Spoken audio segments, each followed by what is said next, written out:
తూర్పుగోదావరి సమీపంలో అటవీ శాఖ అధికారులు బంధించిన పులి ఎట్టకేలకు విశాఖ నగరానికి తీసుకొచ్చారు.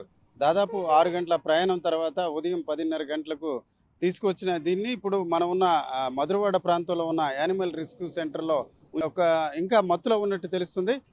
ట్రాంక్విలైజర్ ద్వారా దాన్ని ముందుగా బందీలోకి తీసుకున్నప్పటికీ ఆ తర్వాత ప్రయాణ సమయంలో అది అలజడి రేకెత్తించి కూడా స్వల్ప మొత్తంలో దానికి మత్తు ఇచ్చినట్టు తెలుస్తుంది. దీంతో ఈ 6 గంటల ప్రయాణం కూడా మత్తులోనే పులి ఉన్న పరిస్థితి. ప్రస్తుతం ఇప్పుడు కూడా అది మత్తు మందు ప్రభావంతో ఇంకా అక్కడ ఉన్న పరిస్థితి.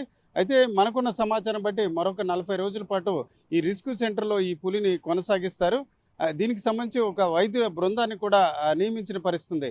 మరి కాసేపట్లో దీనికి సంబంధించిన వైద్య బృందం మత్తు నుంచి బయటకు వచ్చిన తర్వాత దాని ఆరోగ్య పరిస్థితి, అట్లాగే ఏదైతే దాన్ని బంధించే క్రమంలో ఏమైనా గాయాలు అయ్యావా అనే అంశాన్ని కూడా పరిశీలించిన తర్వాత దానికి అవసరమైన ఆహారాన్ని ఇతర అంశాలను కూడా చూసే అవకాశం ఉంది.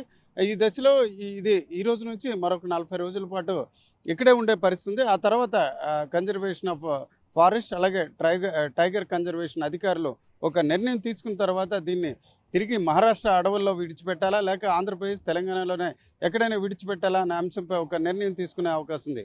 మొత్తానికి రాజమండ్రి అలాగే పశ్చిమ గోదావరి పరిసర ప్రాంతాల్లో గత కొన్ని రోజులుగా అలజడి రేకెత్తించిన పులి ఎట్టకేలకు బంధించబడమే కాకుండా విశాఖకు చేరుకోవడం అలాగే రెస్క్యూ సెంటర్లో ఉండడంతో ఆ ప్రాంత ప్రజలు ఊపిరి పీల్చుకున్నారు.